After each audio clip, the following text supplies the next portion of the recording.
Here we are back again, rating team seasons, and we've got to Sunderland. This is going to be an absolute glaze session, mate. This is going to be just ridiculous. Like, they have had such a good year, man. To get into seventh place, that is just not ridiculous. Genuinely, it feels like I did an FM save right with Sunderland at the start of just before the season started. I was just dicking around on FM 24. Um, I used an up to date filter database, and I didn't have like Xhaka and Mukiele in that. I got absolutely dicked, and I got sacked by the January transfer window. So I thought they were going to be in trouble. I thought the only reason they weren't going to finish last is because of Brentford and Keith Andrews, and you can obviously see how well that prediction has aged. But yeah, they have genuinely blown me away. Figuratively and literally, because they have been very good when they played against the Villa. But yeah, let's get straight into the season, boys. They had like a really feel good start to the season, I think. So like this win against West Ham here, I remember watching this game and they would like leaps and bounds ahead of West Ham in every kind of respect. When they lost to Burnley, obviously after that, I remember kind of thinking, oh, okay, is this a bit like where this goes then? But they had this 96th minute Isidore goal, yeah, and just like the vibe around it was just class. Um, I remember watching. I don't know if I watched this live or not. I mean, it's at 3 o'clock, so. But I think I watched this live. No, actually, I definitely didn't watch this live because at Creamfield. Yeah, I'm chatting shit. But yeah, I remember seeing the highlights of this game and I was just like, wow, that's just incredible stuff. Absolutely going mental. Good wins down the board here. But what I find from this season is I'm going to flick through it really quickly. There isn't really a good or bad run. It's a lot of just picking up points, scraping out points where you can. Um, and then you come to the end, there's not really a big, massive block of green, a big block of red, or a big block of grey. Like, they kind of just picked up points when other teams would have dropped points. So, like, this game here, fucking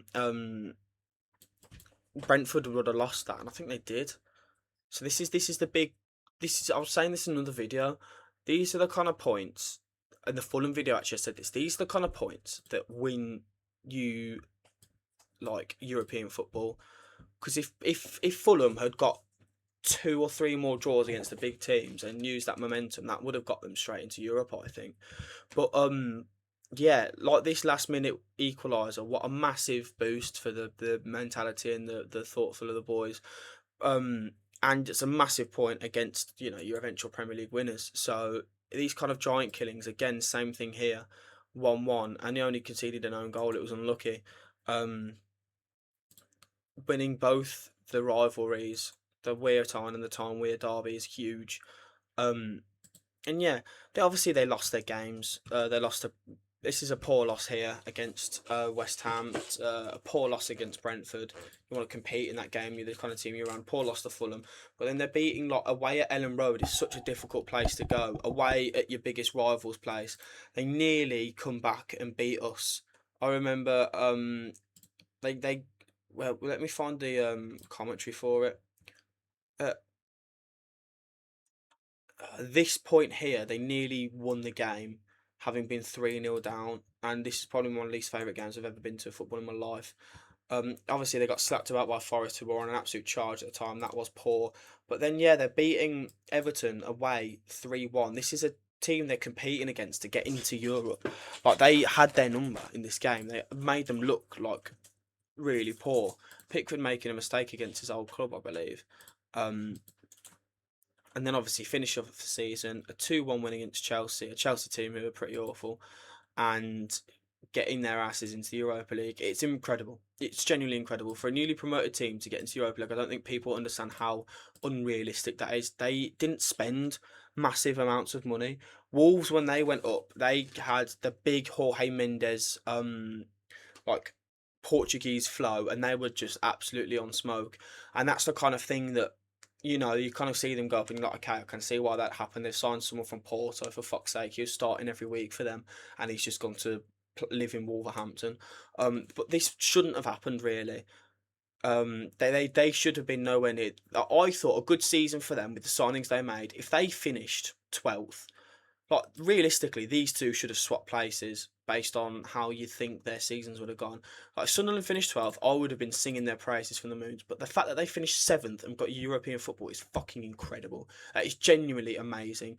Um, yeah, I've got no other way. So it's a 9 out of 10 season for Sunderland. Genuinely fantastic. A 10 out of 10 obviously is such a perfect year. It's so unrealistic to get, and only certain teams will get close to it. But like this is just exactly what you want. This is such a feel good story. It shows that you can come up and you can compete if you spend smartly.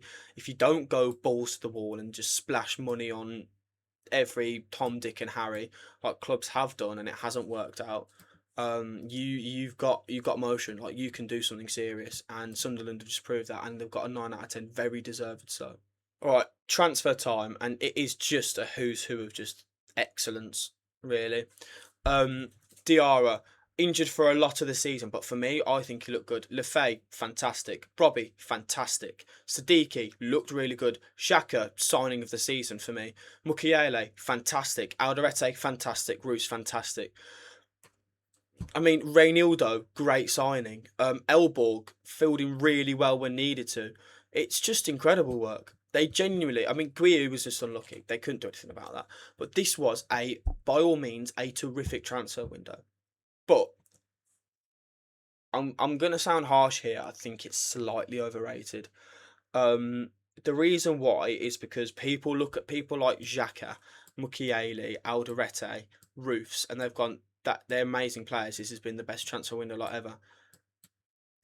It's not been without its averageness. Adingra came in and did not set the world alight at all. Really, really disappointed for me.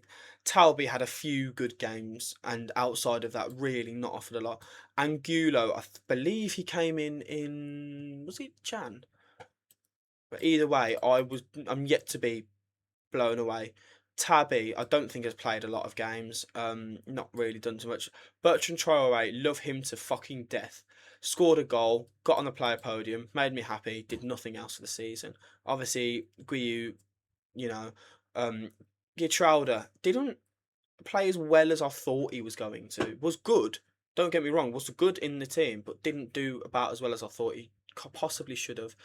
In terms of the outgoings, you're bound to lose your best young players, and these two were probably some of their best young players last season. And yeah, that's just kind of fine. I mean, I think they actually benefited from losing Bellingham because they're pretty girthily upgraded there, in my opinion. But yeah, I don't want people to get carried away with this transfer window. They spent a lot of money. They brought a lot of people in, and a lot of them were good. A lot of them were good, but a few of them disappointed. The way that I was speaking about it early in the season was, if you chop off half of a football 11, so if you take even more than that, if you take the bottom 7 players of a football 11, if you leave your front four, your cam, your winger, your striker, ignore that, then they've had a generational 10 out of 10 window. When you include, if you ignore the bottom and look at the top, it's been a bit poo. How good the defensive, more minded players have been definitely outweighs the bad. And Brian Brobby was fantastic. Even though he didn't score that many goals, he was such a problem in games. If there were better wingers in behind him, would have made space for them for sure. But yeah, they needed to do better. Some of these players, like Adingra, come in with a very big reputation. Talby from Club Brugge as well, coming with quite a big reputation. I remember. I didn't really remember hearing much about Angulo or Tabby, but didn't really set the world alight for me at all that season. Yeah, it's an 8 out of 10 on the transfer window. The best one we've seen so far, probably the best window in the league as well. But it's just slight underperform. I know I'm really nitpicking here because obviously Xhaka was amazing, Mukiele was fantastic, Alderete, Roos were generational signings. But at the same time, you need the balance across the team, and where they were potentially let down in games with some of these wingers signings, your Adingras, your Talbys, your Angulos. And if you look at these players here, there's what, quick maths, 47, 67, 84 million euros, give or take. So say 85 million euros maybe spent on Adingra, Talbi, and Gulo. Yeah, Adingra, Talbi, and Gulo. Who else did I include in that? Am I being stupid? Talbi and Gulo. What is wrong with me?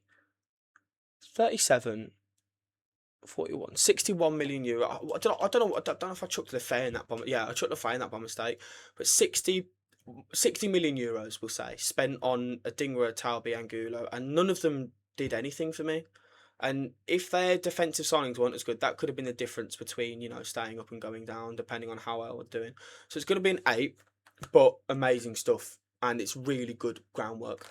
There's going to be a debate over to what to do with the Dingra. For me, it's let go. I don't think he's good enough for the Premier League. I'm going to be honest with you. I think his future lies somewhere in Italian football. For me, I think it's a bit of a lower standard, a bit of a slower standard of football, which he could make a difference in with his kind of direct winger style. Um, Cutting some people. Dan Neil, unfortunately, didn't get too much game time last season. Huggins, Traore, Shirkin didn't make much of a difference. My end is the big one there. That's quite. He was quite good in the Championship for them. He was one of their more standout players. Obviously, didn't get game time with Robbie and that. So 22 million for him, I really don't think it's too bad. But yeah, not a lot going so far for them in the transfers. Obviously, expect them to step that up in a little bit. Lebrie's a fantastic gaffer. Really, nothing else to say on the matter there. But yeah, if I'm looking further down here, is where I'm gonna, because I don't have a lot to speak about up here. This is all just great. Like this is all fine. Maybe cutting down on some people like Alan Brown, who did more work last season. Maybe getting a backup in for Xhaka. Someone like Seal, who's out on loan. Hijelde, who won't get a look in. Um, but up here is where you need to improve. For me, they need one player on each wing. They need a left winger and they need a right winger. I said Matthias Sule for for the right wing in my transfers video. I stand by that completely. I think that would be a fantastic signing, and you can't say it's unrealistic because they signed Granit Xhaka, who was an invincible Bundesliga winner. On the left wing, I'm not sure who they would go for. Really, I haven't really given the left side too much thought for them. I guess you could whack Lafay out there and go for someone more centrally minded. Who that would be, I'm not sure, but yeah, Gibbs White. Imagine that. That would be fantastic work. Um, but yeah, this squad is great. You've got a really good base here. You have to trim it down a little bit because you can make some. Can make a bit of make a bit of dosh off some of these boys. Get rid of people like Seal and Hyelde and stuff like that. Alan Brown should probably leave. And then you're looking at P. You've got to cut down on some of these boys, man. You've got a lot of players here I don't really like. Mundell for me didn't do anything of anything in the Premier League. I think he could probably go. I reckon Isidore as a backup is all right, but you could possibly do better. So, in terms of improvements for next season, I'm gonna say a backup defensive midfielder, um, a left winger and a right winger, and go a backup right back as well. I like Trey Hume, but I think you need someone else in there just to reinforce that. You're going into Europe next season as well, so I don't necessarily think having a big squad is a bad thing, but having a big squad of people that aren't offering too much forward. So this is the Nottingham Forest problem. They had Ndoye, Hutchinson, and Bakwa. All three of them for me didn't do a lot.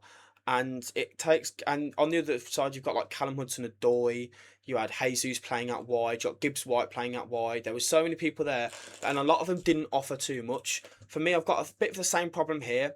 Yeah, obviously these boys could come good, and they potentially will. Some of these boys might come good, like Angulo might come good. Talby, I've seen more from him than some of the others. Talby might come good, but you're banking on players who, at the moment, haven't given me a lot to work off. So you need to improve there, and obviously let a few of them go, but keeping some of these players, some of these young lads who are a bit hungrier, that is a good thing for me. Because you're gonna want bodies for Europe. This is their first go of it, and you want to make sure this isn't a one-off, and you don't go down the Sheffield United route of finishing last. I don't think they'll fall off too mad next season. I think they're going to drop into mid-table. I think starting in Europe will be difficult, but they've got players here of Europe quality. I think Brian Brobby is a Europe playing quality striker. Granit Xhaka is a Champions League level midfielder. Um, Dan Ballard, Omar Alderete, Nordi Mukiele are all for me European level players. Dan Ballard, by the way, such an underrated player. He was incredible last season for Sunderland. Actually, I might. Okay, so instead of just a right back, I'll say a versatile fullback, someone you can stick on either flank, because obviously Mukiele can play on the right hand side, but you'd yeah, Michele would play on the right hand side. Obviously, Trey Hume can do that, but I think you'd want someone instead of Masuaku, who's a bit more versatile, take the pressure off Ranieldo because he's obviously aging slightly. But yeah, this is a good call, and I think they might slop off, fucking hell, might drop off slightly into mid-table next season. I've seen people saying they're going to fall straight back down. I don't think that's going to happen.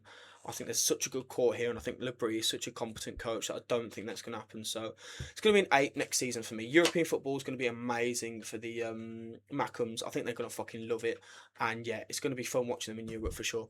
And Sunderland storm into the lead in terms of having the best season so far. I mean, Villa fans and Sunderland fans get on really well. I do like the Mackems quite a lot. I'm a big fan of them lot. So obviously I don't really have too much bad to say about the boys. Obviously I don't like Newcastle, so I'm picking my side on the weird time derby there. But yeah, whoever you are, even Alan Shearer was begrudgingly saying that they've been fantastic this year, and I don't really think you can debate it. And yeah, that's been it from me, boys. Enjoy the rest of your day. Thank you very much.